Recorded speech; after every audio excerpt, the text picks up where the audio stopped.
আপনি কখনো পাখিদের দেখেছেন? যেভাবে মানুষ তার সন্তানকে জন্ম দেয়, পাখিরাও সন্তানদের জন্ম দেয়। আর যেই তার সন্তান এই সংসারে প্রবেশ করে, সেই পাখি তাকে আগলে রাখে, তার যত্ন করে, ওর জন্য বাসা বানায়, ওর জন্য দূর কোথাও থেকে খাবার নিয়ে আসে, নিজের ঠোঁট দিয়ে ওর মুখে খাবার খাইয়ে দেয়, সবকিছু করে। কিন্তু একটা কাজ পাখি করে, কিন্তু মানুষ কখনোই করে না। যখন পাখি মনে করে যে তার সন্তান বড় হয়ে গেছে, ওকে এবার ওরা শিখতে হবে, নিজেকেই আত্মরক্ষা শিখতে হবে, নিজের খাবার নিজেই খুঁজে আনতে হবে, তো সেই পাখি তার সন্তানকে বাসা থেকে বের করে দেয়। তারপর সেই পাখির সন্তান নিজে উড়তে শেখে, আত্মরক্ষা করতে শেখে এবং আস্তে আস্তে সে আত্মনির্ভর হয়ে ওঠে। কিন্তু মানুষ কি তার সন্তানের সাথে এটাই করে? কখনোই নয়। মানুষ তার সন্তানকে নিজের সাথে বেঁধে রাখে, সব সময় তার লালন পালনের, তার দেখাশোনার ব্যবস্থা করে রাখে, আর এটাই ভাবেন যে আমি হলাম ওর পালনকর্তা, ওর খেয়াল রাখা তো আমার কর্তব্য। কিন্তু না, এই কাজ করতে করতে উনি আস্তে আস্তে নিজেরই সন্তানের শত্রু হয়ে ওঠেন, তার বিকাশের শত্রু হয়ে ওঠেন। তাই যখন সন্তান বড় হবে তখন অবশ্যই ভালোবাসুন, কিন্তু পাখির মতো কঠোর হওয়াও প্রয়োজনীয়, তবেই তার বিকাশ হবে।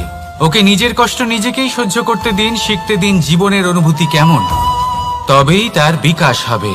নয়তো সেই সন্তান আজীবন আপনার জন্য বোঝা হয়ে থাকবে, আর আপনি তার বিকাশের পথে আজীবন বাধা হয়ে থাকবেন। আর আমার মনে হয় না আপনি সেটা চাইবেন, তাই তো? আসুন আমার সাথে ভালোবেসে বলুন রাধা রাধা।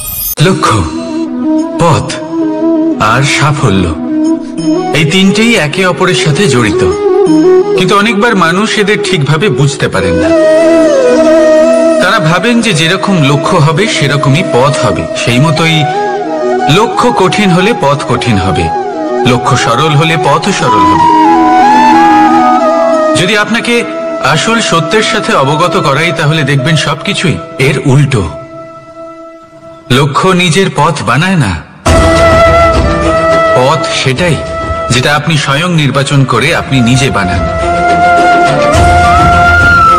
সেই অনুসারেই আপনি আপনার লক্ষ্যে পৌঁছতে পারবেন। সেই জন্য জীবনে যখনই লক্ষ্যে পৌঁছানোর পথের বিষয়ে আপনি কোনো সিদ্ধান্ত নেবেন, তাহলে তা ভেবে চিন্তে নেবেন, কারণ এই পথ অত্যন্ত গুরুত্বপূর্ণ। পথ যদি শুভ হয়, তাহলে লক্ষ্য আপনা থেকেই শুভ হয়ে যায়। তাহলে আসুন আমার সাথে ভালোবেসে বলুন রাধা রাধা। এই সংসারে সাফল্য লাভ করার জন্য জ্ঞানের প্রয়োজন হয়, পরিশ্রমের প্রয়োজন হয়, দৃঢ় নিষ্ঠার প্রয়োজন হয়, নিরন্তর চেষ্টা করা প্রয়োজনীয়। কিন্তু আরো কিছু আছে যা অত্যন্ত প্রয়োজনীয় এবং গুরুত্বপূর্ণ, তা হলো ভালো বন্ধু। তাদের থাকা অত্যন্ত প্রয়োজনীয়। যদি ভালো বন্ধু থাকে, তাহলে সময় এলে তারা ঢাল হয়ে আপনাকে সুরক্ষা করবেন, সময় এলে অস্ত্রের মতো শত্রুকে সংহারও করবেন। যদি তিনি জ্ঞানী হন, তাদের মধ্যে সদ্গুণ থাকে, তাহলে এই সব গুণ আপনার মধ্যেও প্রবেশ করবে। তাহলে সাফল্যের জন্য ভালো বন্ধু পাওয়া অত্যন্ত প্রয়োজনীয়। কিন্তু শুধু বন্ধু কেন, ভালো শত্রুও থাকা প্রয়োজনীয়। এবার আপনি ভাববেন, আমি কি বললাম? যদি আপনার জীবনেও ভালো অর্থাৎ শক্তিশালী শত্রু থাকে, তাহলে আপনিও শক্তিশালী হতে থাকবেন। এই শত্রু আপনাকে প্রেরিত করবে আরো বেশি শক্তিশালী হয়ে ওঠার। কখনো কোনো হরিণকে দেখুন, তীব্র গতিতে দৌড়তে থাকে। কেন তীব্র গতিতে দৌড়য়? এই কারণে নয় যে কোথাও তার জন্য মধুর ঘাস অপেক্ষা করে রয়েছে, না, সে এই কারণে তীব্র গতিতে দৌড়য় কারণ সেটা না করলে তার পেছনে একটি সিংহ আছে যে ওকে নিজের ভোজন করে ফেলবে। তাই জীবনে বিপদ, সংকট, এই সবকিছুও হলো অত্যন্ত গুরুত্বপূর্ণ। তার সম্মুখীন হতে শিখুন আর আমার সাথে ভালোবেসে বলুন রাধা রাধা। ধৈর্য, এই ধৈর্য কি কোনো গুণ, কোনো অনুভূতি, কোনো দৃষ্টিভঙ্গি? জন্য ধৈর্য এক বাহন। আপনি হয়তো ভাবছেন এ কেমন বাহন? বাহন তো ঘোড়া হতে পারে, হাতি হতে পারে, উটও হতে পারে, কিন্তু ধৈর্যকে বাহন বানানো মানে? চলুন আপনাকে একটা কথা বোঝাই। পৃথিবীতে এমন কোনো বাহন নেই যে তার আরোহীকে আছড়ে ফেলেনি। সেটা উট হোক বা হাতি হোক বা ঘোড়া হোক, চলতে চলতে কখনো নড়বড় করেই বসে। তারপর সেই আরোহী পড়ে কারোর পায়, তারপর পড়ে তার নিজের নজরে। কিন্তু ধৈর্যরূপী বাহন কখনো কাউকে ফেলে না, কখনো না। না সেই আরোহী কারোর পায়ে পড়ে, আর না তো নিজের নজরে। কারণ ধৈর্য আপনাকে বিবেক প্রদান করে, বিবেক আপনাকে পরিকল্পনায় সাহায্য করে, আর পরিকল্পনা প্রদান করে আপনাকে শক্তি, আপনার লক্ষ্যের দিকে অগ্রসর হওয়ার। বুঝলেন? ধৈর্যকে সঙ্গে রাখুন, নিজেকে আরো ধৈর্যশীল করে তুলুন। এই ধৈর্যের সাহায্যে আরোহণ করে দেখুন কিভাবে এই বাহন আপনাকে আপনার গন্তব্যে পৌঁছে দেবে। রাধা রাধা। সংসারে এমন একটা ভ্রান্ত ধারণা রয়েছে যে সবকিছু ভাগ্যের দ্বারা পাওয়া যায়, কিন্তু ভাগ্য, প্রারব্ধ এ তো সকলের জন্যই সমান হয়। এটা তো ব্যক্তির উপরে নির্ভরশীল হয়, তার আকাঙ্ক্ষার উপরে নির্ভরশীল হয়, বাসনার উপরে নির্ভরশীল হয়, স্বভাবের উপরে নির্ভরশীল হয় যে উনি সেটা নিয়ে কি করেন। দেখুন, এই প্রসাদ কিন্তু সকলকেই দেওয়া হয়, কিন্তু তা গ্রহণ করবেন কিভাবে সেটা ব্যক্তির উপরে নির্ভর করে। আপনাকে এক উদাহরণ দিই। যেমন ধরুন, দুজন মানুষকে আমি একটা করে মাটির ডেলা দিলাম, সেটা নিয়ে তারা কি করবেন? একজন মানুষ তার ছোট ছোট ডেলা বানাবেন আর পথযাত্রীদের ওপরে ছুঁড়ে মারবেন, হাসি ঠাট্টা করবেন, তাদের বস্ত্র নোংরা করে দেবেন, সেটাতেই উনি আনন্দ পাবেন। অন্যদিকে দ্বিতীয় ব্যক্তি সেই মাটির ডেলা দিয়েই নিজের জন্য একটা কুঁড়ে ঘর বানাবেন। সেই কুঁড়ে ঘর যা রোদেতে, বৃষ্টিতে, ঝড়ে তাকে সুরক্ষিত রাখবে। অনুভূতি, এই অনুভূতি বদলাতে শিখুন। এই অনুভূতি অত্যন্ত গুরুত্বপূর্ণ। ভালোবাসাতেও এই অনুভূতি হলো অত্যন্ত গুরুত্বপূর্ণ। ভালোবাসা সে বন্ধুর সাথে হোক, মা বাবার সাথে হোক, ভাই বোনের সাথে হোক, স্ত্রীর সাথে হোক, যে কারোর সাথে হোক।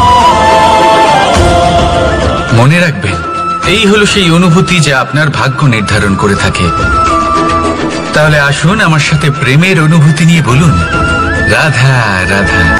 শক্তি এক অত্যন্ত বিচিত্র বস্তু, বা বলতে পারেন অনুভূতি। পিতা সবসময় চান যেন তিনি তার শক্তি পুত্রকে সঁপে দিতে। আসুন আপনাকে সহজে বোঝাই। যদি আপনি সুপাত্র হন আর আপনাকে শক্তি দেওয়া হয়, তাহলে আপনি সেই শক্তির গুরুত্ব বুঝবেন, কোথায় সেই শক্তি প্রয়োগ করা উচিত সেটা বুঝবেন। আর এটা যেহেতু অর্জন করা শক্তি হবে, সেই শক্তির অপব্যবহার হবে না।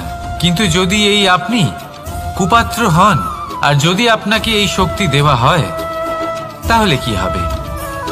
দেখতে গেলে এই শক্তি আপনি দান হিসেবে পেয়েছেন, তাই না আপনি এই শক্তির গুরুত্ব বুঝবেন আর না এর প্রয়োগ আপনি জানবেন। তার অপব্যবহার হওয়া সুনিশ্চিত। তাই যদি আপনি কোনো শক্তি অর্জন করতে চান, তাহলে আগে তার যোগ্য হয়ে উঠুন।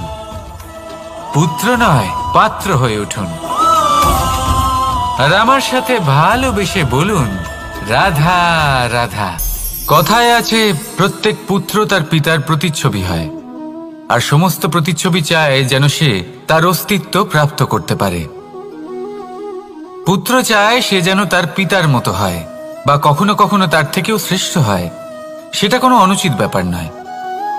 অনুচিত তখন হয় যখন পুত্র নিজের পিতার মতো হবার স্বপ্ন পূরণ করতে গিয়ে বা তার থেকেও শ্রেষ্ঠ হওয়ার স্বপ্ন পূরণে অনুচিত পথের আশ্রয় নেয়।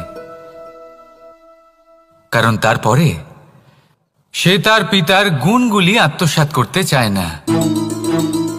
সে শুধুই এটা চায় যে সংসারের চোখে যেন আমি শ্রেষ্ঠ প্রমাণিত হই। এটা অনুচিত। সংসারে এমন অনেক মানুষ আছেন যারা এই কারণে শ্রেষ্ঠ হবার চেষ্টা করেন যাতে তার পরিবারের, তার পিতার সম্মান বৃদ্ধি পায়। এমনও মানুষ থাকেন, আর এটাই হলো পার্থক্য উদ্দেশ্যের। মনে রাখবেন, যদি আপনার উদ্দেশ্য শুভ হয় তাহলে পথও শুভ হবে। যদি আপনার উদ্দেশ্য অশুভ হয় তাহলে পথও অশুভ হবে। তাহলে নিজের পিতার মতো হবার চেষ্টা অবশ্যই করুন, তার থেকেও শ্রেষ্ঠ হওয়ার চেষ্টা অবশ্যই করুন, কিন্তু মনে রাখবেন আপনার সংকল্প আর আপনার উদ্দেশ্য এই দুই শুভ হওয়া উচিত। তাহলে আসুন আর আমার সাথে ভালোবেসে বলুন, রাধা রাধা। শক্তি শক্তি অর্জন করা এতটা কঠিন নয় যতটা শক্তি লাভ করার পরে সেই শক্তি সামলানো কঠিন হয়। কারণ যেই মানুষ শক্তি লাভ করে তার মনে গর্ববোধ জন্মায়, জন্মায় অহংকার, জন্মায় জেদ। তাই শক্তি প্রাপ্ত করার সাথে বিনম্র থাকাও অত্যন্ত আবশ্যক। আর এটা আমাদের শেখা উচিত বৃক্ষের থেকে। বৃক্ষ যা আমাদের ফল দেয়, বৃক্ষ যা যত ফল দেয় ততটাই ঝুঁকে যায়। আমরা পাথর মারি ওই বৃক্ষের থেকে ফল প্রাপ্ত করার জন্য। সেই পাথরের মার সহ্য করেও বৃক্ষ আমাদের ফল দেয়। কোনো গর্ববোধ নেই, কোনো অহংকার বোধ নেই, আর সেই জন্য এই বৃক্ষের পুজো করা হয়। এটাই হলো মাহাত্ম্য শক্তির সাথে বিনম্রতার। যদি এই শক্তি সৃজন করে থাকে, সাহায্য করে থাকে, সম্বল হয়ে থাকে, তবেই সেই শক্তি উপযুক্ত। আর নয়তো সেই শক্তি একদিন আপনাকে আসক্ত অবশ্যই করবে। তাহলে শক্তি অবশ্যই অর্জন করুন, কিন্তু তার সাথে সেই শক্তি সামলানোর মতো বিবেকও আপনাকে অবশ্যই জাগ্রত করতে হবে। তাহলে আসুন আমার সাথে ভালোবেসে বলুন, রাধা রাধা। অহংকার অত্যন্ত বলশালী হয়। এই অহংকার মানুষকে কখনো নত হতে দেয় না। অদ্ভুত ব্যাপার, এই অহংকার যা মানুষকে কখনো নত হতে দেয় না, সেটাই তার পতনের কারণও হয়ে দাঁড়ায়। যেখানে মানুষ এটা ভাবতে শুরু করে যে শুধুমাত্র সেই যোগ্য, সেখান থেকেই তার পতনের আরম্ভ। ঠিক কিনা? দেখুন, যদি কোনো মানুষ এটা ভাবে যে আমি এই সব কিছু করতে পারি, তাহলে তা হলো বিশ্বাস। কিন্তু যদি সে এটা ভাবতে থাকে যে শুধুমাত্র আমি এই কাজ করতে পারি, তাহলে তা হলো সেই ব্যক্তির অহংকার। আর এটা আপনাকে বিনাশের দিকে অবশ্যই নিয়ে যাবে। মনে রাখবেন, যখন আমি আর শুধুমাত্র এই দুই এক হয়ে যায়, সেখান থেকে আপনার পতনের সূত্রপাত হবেই। তাই আপনি কখনোই এই অহংকারের চক্রব্যূহে ফেঁসে যাবেন না। বিশ্বাস রাখুন নিজের ওপর এবং অন্যের ওপরও। আর মনে রাখবেন, বিশ্বাসের মধ্যে বিশ্বের প্রত্যেকটা বস্তু বসবাস করে। তাই এই অহংকারকে ত্যাগ করে ফেলুন আর আত্মবিশ্বাসের ওপর মনোসংযোগ করুন। আর আমার সাথে ভালোবেসে বলুন, রাধা রাধা। মানুষ নিজের জীবনে ঈশ্বরকে খুব মান্য করে, ওনার জন্য কি না করে। ভিন্ন ভিন্ন নামে তাকে স্মরণ করে, তাকে পুজো করে, তার আরাধনা করে। সে জানে যে ঈশ্বর তাকে শক্তি অবশ্যই দেবেন, তাকে সাহায্য অবশ্যই করবেন। কিন্তু যখন প্রশ্ন আসে গুরু এবং ঈশ্বরের, তখন গুরুর মান কখনো কম হওয়া উচিত নয়। কারণ সত্যি বলতে কি, গুরুই হলেন সেই সিঁড়ি যা বেয়ে আপনি ঈশ্বরের কাছে পৌঁছানোর পথ খুঁজে পাবেন। সেই পথ আপনি গুরুর থেকেই পাবেন। গুরু না থাকলে আপনি কখনো ঈশ্বর লাভ করতেই পারবেন না। আর জীবনে অনেক সময় লক্ষ্যের থেকেও অনেক বেশি গুরুত্বপূর্ণ হলো পথ। তাই এই পথের সম্মান করতে শিখুন, অর্থাৎ গুরুকে সম্মান করতে শিখুন। কারণ গুরুই হলেন পরমেশ্বর। তাহলে আসুন আর আমার সাথে ভালোবেসে বলুন, রাধা রাধা। আপনার জীবনে আপনার প্রকৃত বন্ধু আসলে কে? আপনার সব থেকে শ্রেষ্ঠ মিত্র আসলে কে? তিনি যিনি সময় এলে পরে আপনাকে সাহায্য করেন, নাকি তিনি যিনি সময় এলে পরে আপনাকে অর্থ দেন? দেখুন, আমরা হলাম মানুষ, আমাদের জীবনে লেনদেন চলতেই থাকে। এটা আমাদের জীবনের অভিন্ন অংশ। কিন্তু অনেক সময় এমন হয় যে আমরা তাকেই নিজের প্রকৃত বন্ধু বলে মনে করি, যিনি আমাদের একটা বহুমূল্য উপহার দেন। ঠিক কিনা? এবার আপনার জীবনে সেই বহুমূল্য উপহার কোনটা, ওই অমূল্য মিত্র আসলে কে, সেই সিদ্ধান্ত হলো আপনার। কিন্তু যদি আপনি আমাকে জিজ্ঞেস করেন, তাহলে আমার মতে স্বর্ণ, হিরে, মুক্ত, ধন এগুলো বহুমূল্য নয়। বহুমূল্য হলো সঙ্গ, যখন আপনি একা হয়ে যাবেন, সময়, যখন আপনার তাকে প্রয়োজন হবে, সমর্পণ, যখন আপনার বিশ্বাসের প্রয়োজন পড়বে। যে মানুষ আপনার প্রতি এই 3 গুণ প্রদর্শন করেন, যিনি আপনার কঠিন সময়ে আপনাকে অবশ্যই সঙ্গ দেবেন, যখন আপনার প্রয়োজন পড়বে আপনাকে অবশ্যই সময় দেবেন, আপনার প্রতি সম্পূর্ণ সমর্পিত থাকবেন, সেই হলো আপনার আসল মিত্র, সেই হলো আপনার প্রকৃত বন্ধু। কারণ সত্যি বললে বন্ধুত্বের অর্থই হলো নিজেকে সম্পূর্ণরূপে কারোর কাছে সমর্পণ করে দেওয়া। তাই আপনার সেই বন্ধুর জন্য নিজের প্রাণ উজাড় করে দিন আর ভালোবেসে বলুন, রাধা রাধা। সংকট, সমস্যা, বিপদ এগুলো তো সকলের জীবনেই আসে। অনেক সময় এমন হয় যে মানুষের জীবনে যখন এমন কোনো বিপদ আসে, তখন সে ভয়ভীত হয়ে পড়ে, চিন্তিত হয়ে পড়ে, নিরাশ হয়ে যায়। কিন্তু আমি আপনাকে একটা সত্যি কথা বলি, যে আমাদের ব্যক্তিত্বের বিকাশের জন্য, আমাদের নিজেদের লক্ষ্যে পৌঁছে দেবার জন্য এই সংকট, এই সমস্যা এগুলো অত্যন্ত গুরুত্বপূর্ণ। আর এর উদাহরণ আমি নয়, বরং প্রকৃতি স্বয়ং দেবে। আপনি নিজেই ধরিত্রী মাতাকে দেখে নিন। ধরিত্রী মাতা সূর্যের তাপ সহ্য করেন কেন? যাতে পৃথিবীতে যে জল রয়েছে তা বাষ্পে পরিণত হয়ে ওপরে উঠে মেঘ হয়, আর পৃথিবীতে বর্ষা হয়ে ফিরতে পারে, নতুন জীবন দান করে। আর অন্যদিকে পাতা ঝরার মরশুমে কোনো বৃক্ষকে দেখুন, পাতা ঝরার মরশুমে সমস্ত পাতা ঝরে যায়, তারপরে সেই গাছে নবনির্মাণ হয়, নতুন পাতা জন্মায়, সেই গাছ আবার ভরে ওঠে, সবুজে সবুজ হয়ে ওঠে। সেইভাবেই আপনার জীবনেও সংকট এবং সমস্যা এগুলো তো আসতেই থাকবে, কিন্তু আপনার এগুলিকে ভয় পেলে চলবে না, পিছু হটলে চলবে না, নিরাশ হলে চলবে না, বরং দৃঢ়তার সাথে, সাহসের সাথে তার সম্মুখীন হতে হবে। যদি আপনি এটা করতে শিখে যান, তাহলে আপনি দেখবেন যে এই সমস্যা, এই সংকট, এই বিপদ আপনাকে শক্তি প্রদান করবে।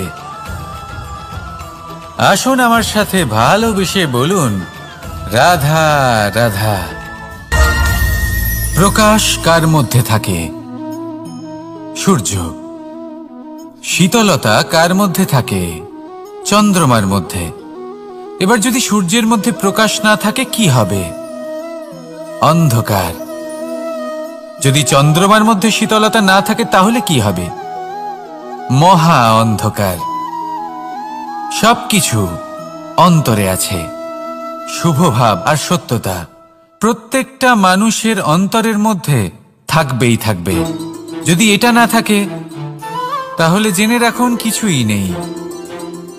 যেমন একটা প্রদীপ যা জ্বলছে, যা প্রকাশ দিচ্ছে, অন্ধকারে আমাদের পথ প্রদর্শন করছে। কেন জ্বলে? কারণ ওর মধ্যে একটা সলতে আছে যা জ্বলছে। সলতে কেন জ্বলে? কারণ তার ভিতর ঘি আছে যা ওই সলতেকে জ্বলতে সাহায্য করে। সবকিছুই আমাদের মনের ভিতরেই রয়েছে, ভালো ভাব এবং সততাও। এই নিয়েই কর্ম করতে থাকুন আর জীবনে সামনে এগোতে থাকুন। সমস্ত জীবন আলোকিত হয়ে উঠবে। আসুন আর আমার সাথে ভালোবেসে বলুন, রাধা রাধা।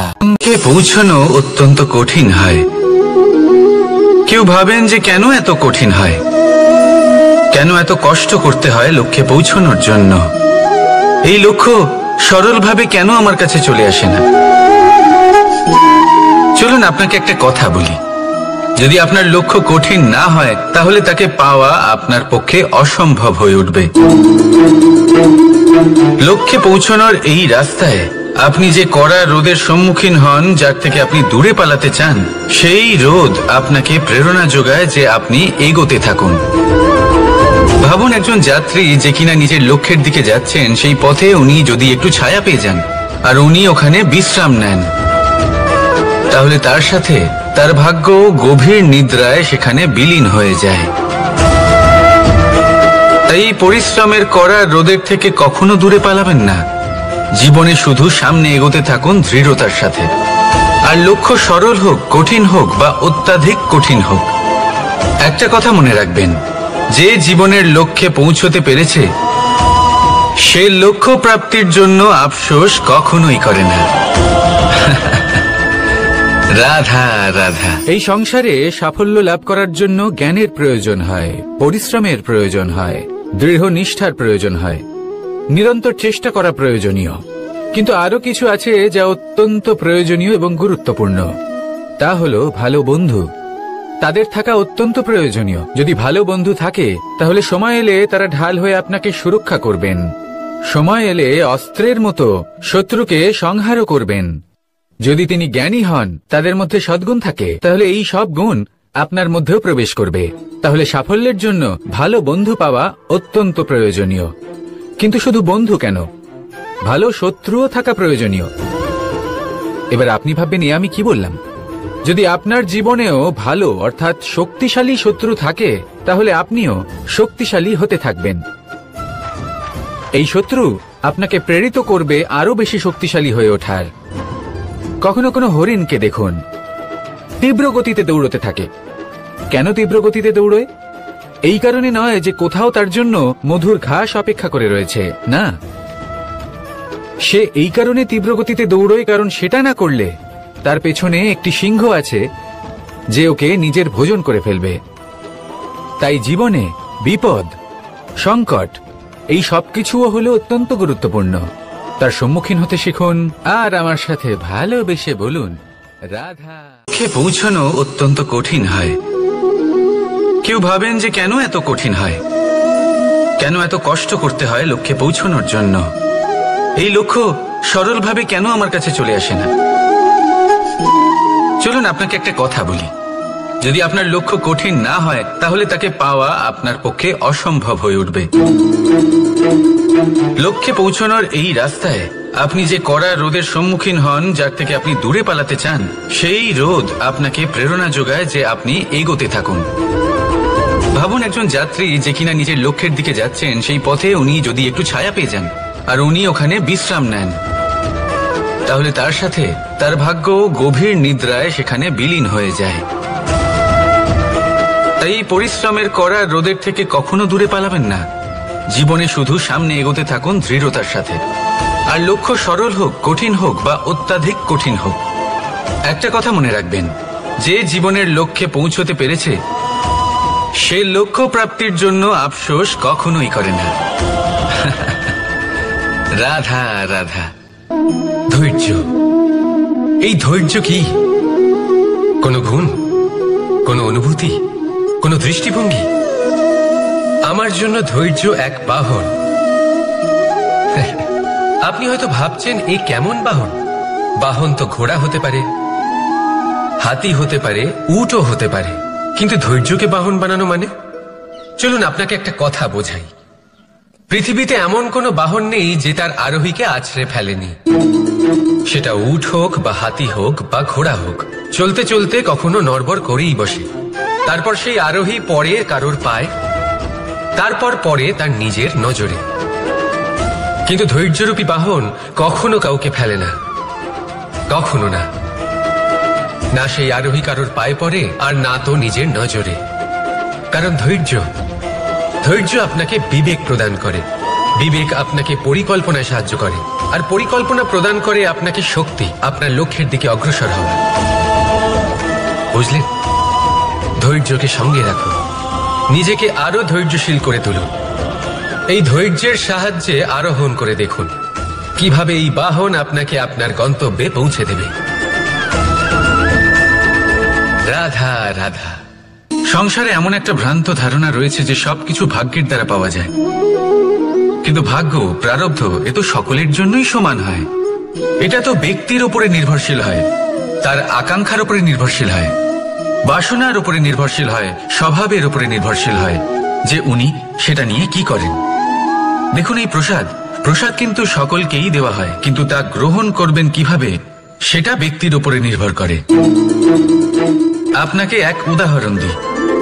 যেমন ধরুন, দুজন মানুষকে আমি একটা করে মাটির ডেলা দিলাম, সেটা নিয়ে তারা কি করবেন? একজন মানুষ তার ছোট ছোট ডেলা বানাবেন আর পথযাত্রীদের ওপরে ছুঁড়ে মারবেন, হাসি ঠাট্টা করবেন, তাদের বস্ত্র নোংরা করে দেবেন, সেটাতেই উনি আনন্দ পাবেন। অন্যদিকে দ্বিতীয় ব্যক্তি সেই মাটির ডেলা দিয়েই নিজের জন্য একটা কুঁড়ে ঘর বানাবেন। সেই কুঁড়ে ঘর যা রোদেতে, বৃষ্টিতে, ঝড়ে তাকে সুরক্ষিত রাখবে। অনুভূতি, এই অনুভূতি বদলাতে শিখুন। এই অনুভূতি অত্যন্ত গুরুত্বপূর্ণ। ভালোবাসাতেও এই অনুভূতি হলো অত্যন্ত গুরুত্বপূর্ণ। ভালোবাসা সে বন্ধুর সাথে হোক, মা বাবার সাথে হোক, ভাই বোনের সাথে হোক, স্ত্রীর সাথে হোক, যে কারোর সাথে হোক। মনে রাখবেন, এই হলো সেই অনুভূতি যা আপনার ভাগ্য নির্ধারণ করে থাকে। তাহলে আসুন আমার সাথে প্রেমের অনুভূতি নিয়ে বলুন, রাধা রাধা। লক্ষ্য, পথ আর সাফল্য, এই তিনটেই একে অপরের সাথে জড়িত, কিন্তু অনেকবার মানুষ এদের ঠিকভাবে বুঝতে পারেন না। তারা ভাবেন যে যেরকম লক্ষ্য হবে সেরকমই পথ হবে, সেই মতোই লক্ষ্য কঠিন হলে পথ কঠিন হবে, লক্ষ্য সরল হলে পথও সরল হবে।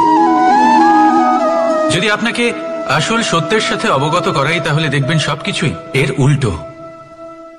লক্ষ্য নিজের পথ বানায় না, পথ সেটাই যেটা আপনি স্বয়ং নির্বাচন করে আপনি নিজে বানান।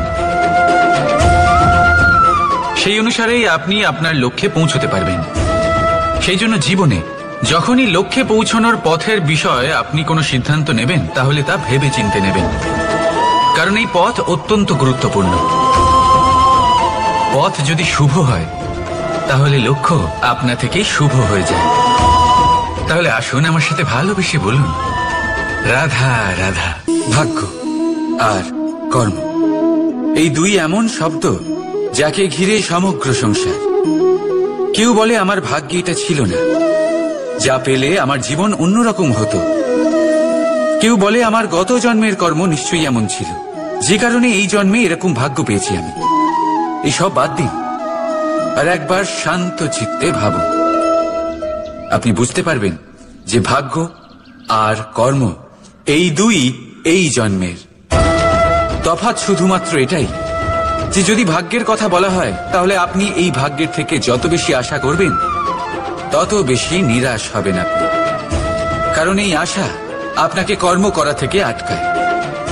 যদি কথা বলা হয় কর্মের, তাহলে নিজের কর্মের প্রতি যত বিশ্বাস রাখবেন, তত বেশি সফলতা আপনার কাছে আসবে।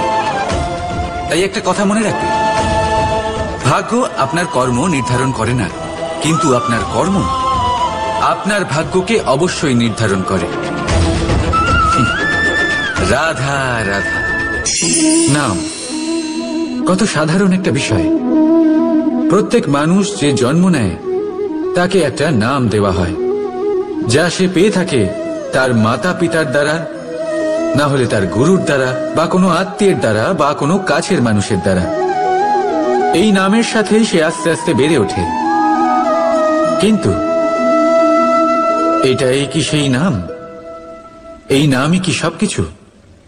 কখনোই নয়। একটা নাম সেটা যা আপনি জন্মের সময় লাভ করেন, যে নামে আপনি কর্মের পথে অগ্রসর হন। আরও একটা নাম সেটা যা আপনি আপনার কর্মের দ্বারা অর্জন করেন, আর এই নামেই আপনাকে সবাই যুগ যুগ ধরে মনে রাখে। আপনার আসল নাম সেটা নয় যা আপনাকে জন্মের সময় দেওয়া হয়েছিল। আপনার আসল নাম সেটা যেটা আপনি আপনার কর্ম দ্বারা লাভ করেছেন, কারণ সেই লাভের পেছনে প্রচুর প্রয়াস লুকিয়ে থাকে, অনেক পরিশ্রম লুকিয়ে থাকে।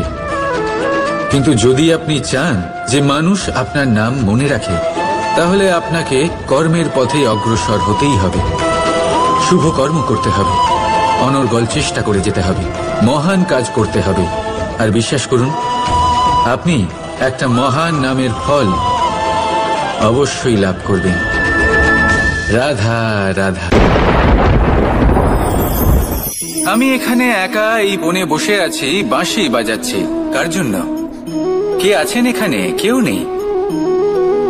আমার প্রজা, আমার রাজ্য, আমার পরিবার আমার থেকে অনেক দূরে আছেন। আমি এখানে একা এই বনে বসে এই আকাশের এই রঙের, গাছের এই সব ফলের, মাটির সুবাসের আনন্দ উপভোগ করছি। কেন? আমি হলাম দ্বারকাধীশ। এমন কি রাজকীয় বা ভৌতিক সুখ রয়েছে যে আমি ওখানে পেতে পারি না? সবকিছুই পেতে পারি, তাও এখানে বনে একা বসে আছি। কোন সুখ খুঁজে চলেছি?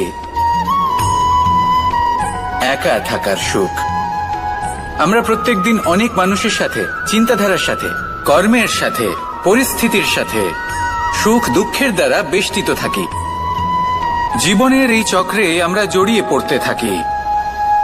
যতই আমরা এই সমস্যার সমাধান করি, আমরা ততই এতে জড়িয়ে পড়ি। আমরা এতটাই জড়িয়ে পড়ি যে যখন আমরা আয়নায় নিজেদের দেখি, তখন আমরা নিজেদের চিনতেই পারি না। এমন মনে হয় যেন আমরা নিজেদের হারিয়ে ফেলেছি। সেই জন্য প্রত্যেক দিন আপনি কিছু সময় নিজের সাথে কাটান একান্তে। এটা অত্যন্ত আবশ্যক। নিজের অস্তিত্বের গভীরে গিয়ে দেখতে শিখুন, নিজেকে বুঝুন। অদ্ভুত শান্তির অনুভূতি হবে। যেমন এই বায়ু, এই বৃক্ষ, এই পুষ্প, এই নিসর্গ, এদের মতো আপনিও কখনো একলা হতে শিখুন। কখনো নিসর্গের একটা অংশ হয়ে দেখুন। এই মন প্রসন্ন হয়ে বলবে, রাধা। একবার একটা শেয়াল বনে বিচরণ করছিল, কিন্তু যদি আপনি এরকম বলেন কোনো প্রমাণ দিন, এর কোনো সাক্ষী আছে, তখন রাজা সিংহ পেঁচাকে ডেকে পাঠালেন, যে সেই মুহূর্তে বৃক্ষের শাখার ওপর বসেছিল। সে সব কিছু দেখেছিল। পেঁচা সব সত্যি কথা বলল, আর শেয়ালকে মৃত্যুদণ্ড দেয়া হলো। এবার এই কাহিনী আমি আপনাকে কেন শোনালাম? কারণ মানুষও কখনো কখনো এরকম কর্ম করেন যা শিয়াল করেছে। এটা ভাবেন কেউ দেখছে না, যখন আমি অনুচিত কর্ম করতেই পারি। কিন্তু না, আপনি যাই করুন না কেন, কেউ না কেউ অবশ্যই তা দেখছে। কোনো ব্যক্তি না হলেও কোনো প্রাণী, না হলে কোনো যক্ষ বা দেব বা প্রেত। যদি এনারা কেউ না দেখেন, তাহলে ধরিত্রী মাতা দেখেন, যেখানে দাঁড়িয়ে আপনি সেই কর্ম করছেন, তাই না? তাই একটা কথা সবসময় মনে রাখবেন, কে দেখছেন কে দেখছেন না সেই বিষয়ে ভাবা ছেড়ে দিন। এটা খুব সহজ কথা। আপনি যদি উচিত কর্ম করেন, উচিত ফল পাবেন। যদি অনুচিত কর্ম করেন, তাহলে আপনি অনুচিত ফল অবশ্যই পাবেন। সেই জন্য উচিত পথে চলতে থাকুন, উচিত কর্ম করতে থাকুন, আর আমার সাথে ভালোবেসে বলুন, রাধা রাধা। বাহ, পুষ্পের সুবাস আমার খুব ভালো লাগে। অত্যন্ত সুন্দর হয় এই পুষ্প। এইভাবে চারিদিকে পুষ্প দেখে মন আনন্দিত হয়ে ওঠে। এবার আপনারা ভেবে দেখুন, আমার চারিদিকে পুষ্প নয়, আগুন আছে। তাহলে কি হবে? আমার শরীর কি জ্বলে যাবে না? অবশ্যই জ্বলবে। শরীরকে কি আগুনের তাপ সহ্য করতে হবে না? অবশ্যই সহ্য করতে হবে। এটাই হলো প্রকৃতির নিয়ম। এই নিয়ম কিন্তু আমরা সবাই জানি, কিন্তু আমাদের মধ্যে বেশিরভাগ মানুষ এই বিভ্রান্তি নিয়ে বাঁচি যে এই যে প্রকৃতির নিয়ম, তা আমার ওপর প্রযোজ্য নয়। তা কিন্তু নয়।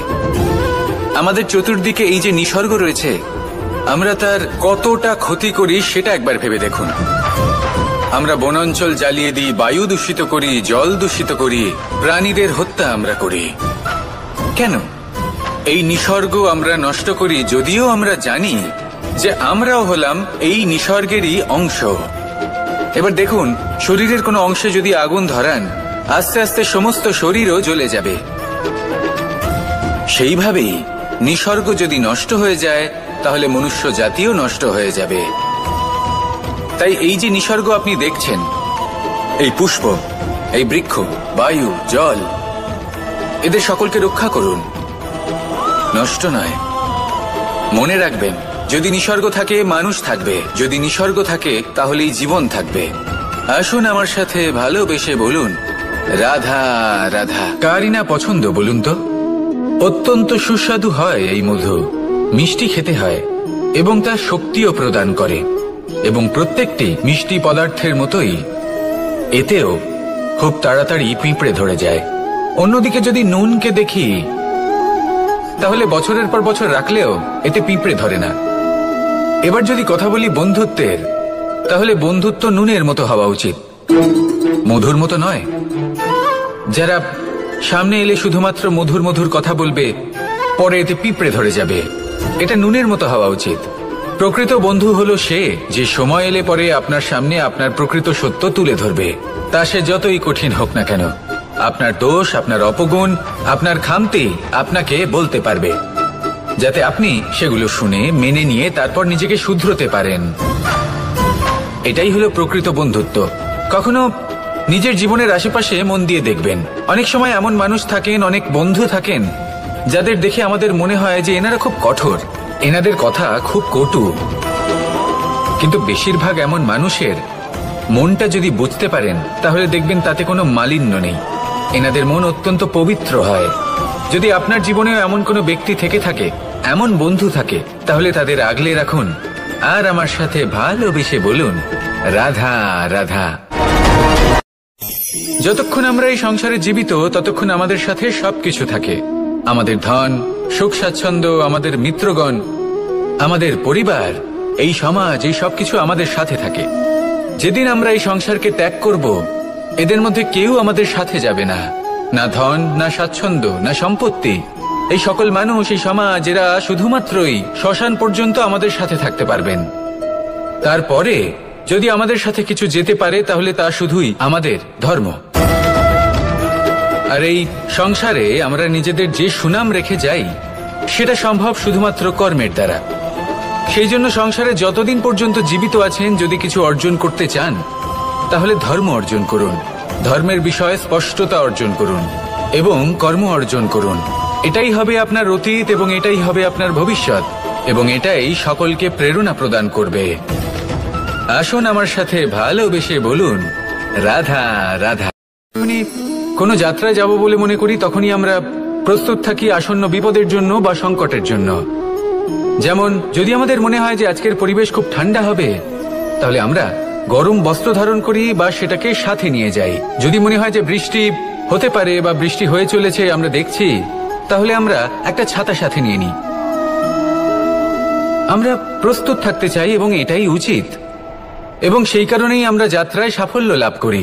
কিন্তু যদি আমরা কথা বলি জীবনযাত্রা নিয়ে, যা কিনা সব থেকে বেশি গুরুত্বপূর্ণ, তাহলে তার জন্য আমরা পূর্ণরূপে প্রস্তুত থাকি না। আশেপাশের মানুষ, এই সমাজ, আমাদের সাথী, আমাদের মিত্ররা যে কোনো মুহূর্তে বদলে যেতে পারেন। সেই জন্য আমরা নিজেদেরকে কখনো সাবধান করি না, কখনোই নিজেদের প্রস্তুত করি না। আমাদের এটা কখনোই মনে হয় না যে এরকম হতে পারে, আর সেই কারণেই শেষে গিয়ে আমরা অত্যন্ত দুঃখ পাই। একটা অমূল্য শিক্ষা আছে যেটা আমাদের লাভ করা উচিত, সতর্ক থাকা উচিত। এই জীবনযাত্রার জন্য শুধুমাত্র এই পরিবেশের বিষয়ে তথ্য সংগ্রহ করা বা তাকে অনুমান করা, এটুকু হলেই চলবে না। আমাদের আশেপাশের মানুষজনকে দেখতে হবে, তাদের স্বভাব, পরিস্থিতির ওপর নজর রাখতে হবে। যখন তারা রং পাল্টাচ্ছেন, নজর রাখতে হবে, তা অত্যন্ত আবশ্যক। পরিবর্তন আপনার জীবনে অবশ্যম্ভাবী, সঠিকভাবে তার সম্মুখীন হন। আসুন আমার সাথে ভালোবেসে বলুন, রাধা। এই সংসারের সব থেকে বড় সুখ কি? কেউ বলবেন নিজের লক্ষ্য প্রাপ্ত করা, কেউ বলবেন ধন উপার্জন করা, কেউ বলবেন নিদ্রাই সব থেকে বড় সুখ, কেউ বলবেন রাজ্য লাভ করা, আবার কেউ বলবেন করা। কখনো কাউকে সেবা করে দেখুন, এই সেবা দ্বারা অন্য কোনো মানুষের আশীর্বাদ লাভ করাতেই সুখ রয়েছে। আপনার সেবা ভাব দ্বারা যখন কোনো মানুষ নিজের অন্তরাত্মা থেকে আপনাকে আশীর্বাদ করে, তার থেকে বড় সুখ আর কিছুই নেই। কারণ প্রত্যেক মানুষের মধ্যে ঈশ্বর বাস করেন। নরের সেবাই হলো নারায়ণের সেবা। নিষ্কাম সেবা করাই হলো সব থেকে বড় সুখ। তাই নিজের